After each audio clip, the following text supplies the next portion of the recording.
আসসালামু আলাইকুম। আমি আব্দুল মান্নান। আমি কাজ করছি মাল্টিমিডিয়া অ্যান্ড কমিউনিকেশনে একটা ইন্টারন্যাশনাল অর্গানাইজেশনে। এটা হচ্ছে ফান্ডেড অর্গানাইজেশন, আমাদের মিরপুরে অফিস। আর আমার এই সমস্যাটা আমি ছোটবেলা থেকেই ফেস করতেছি। এর আগে কোথাও দেখানো হয়নি। বাট আমি কাজ করতে গিয়ে খুব বেশি একটা প্রবলেম ফেস না করার কারণে এটা নিয়ে আমি এভাবে গুরুত্ব দেইনি বা ডাক্তার দেখানো বা যে এটা একটা সমস্যা, এটা সমাধান করা যায়। তখন আমি ফিল করলাম যে আসলে এটা যদি সমস্যা হয় এবং এটা যদি ট্রিটমেন্ট থাকে, আমাকে প্রবলেমটাকে সমাধান করতে হবে। পরবর্তীতে আমি অনলাইনে ঘাটাঘাটি করলাম এবং জানলাম যে এটা একটা রোগ, এটাকে ফিভারফুনিয়া বলে। সো আমি সিএস কেয়ার সম্পর্কে জানতে পারি সেভাবেই, এবং ম্যাডামের অনেকগুলো ভিডিও দেখা হয়, উনার বিভিন্ন অ্যাক্টিভিটি দেখা হয়।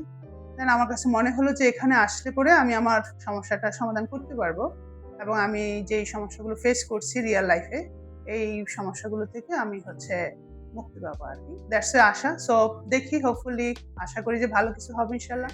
আসসালামু আলাইকুম। আজকে আমার সেকেন্ড ডে থেরাপি নেওয়ার।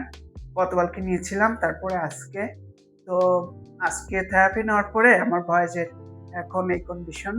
হোপফুলি আরো ইমপ্রুভ হবে ইনশাআল্লাহ সামনের সময়গুলোতে, যদি আমি একটু ভালোভাবে প্র্যাকটিস করতে পারি। যেভাবে লেসনগুলো যেভাবে আমাকে বলা হয়েছিল সেগুলো গাইডলাইনগুলো যদি আমি ফলো করি। হ্যালো, আমি আব্দুল মান্নান। আজকে আমার ৩য় দিন থেরাপি ছিল। সো সেকেন্ড ডে থেকে ইনশাআল্লাহ ইমপ্রুভ করে গেছে। আজকে হচ্ছে আর একটু লাউডনেসটা চেক করা হয়েছিল। তো আলহামদুলিল্লাহ এখন ভয়েসটা আগের থেকে অনেক বেশি ইমপ্রুভ হয়েছে। আশা করি ম্যাম আমাকে যে প্র্যাকটিসগুলো দিয়েছে এগুলো কন্টিনিউ করলে এটা স্টেবল হয়ে যাবে ইনশাআল্লাহ।